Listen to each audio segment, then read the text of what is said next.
Hi, Max Porter here, old Campbellian, left 2009, partner at Johnson Houston Property Consultants. Standing at third floor level on the clock tower refurbishment at Campbell College, and as you can see, we've made pretty good progress in cutting out the original mortar joints as part of our repointing scheme.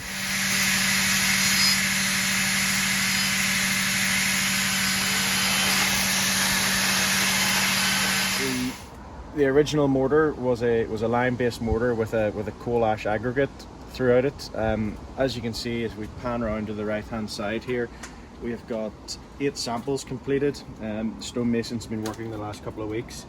The samples change in colour from quite a white consistency to, you might not even get it in the camera at the very end there, number 8, which is quite a grey consistency.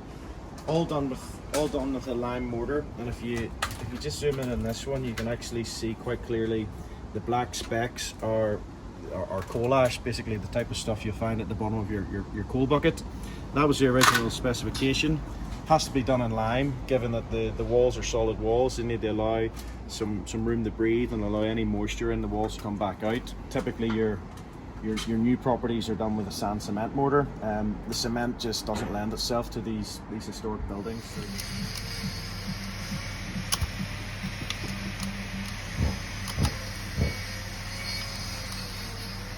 Everything we do, the stone, the masonry, all has to be done with lime, which is quite a technical piece for the stonemasons.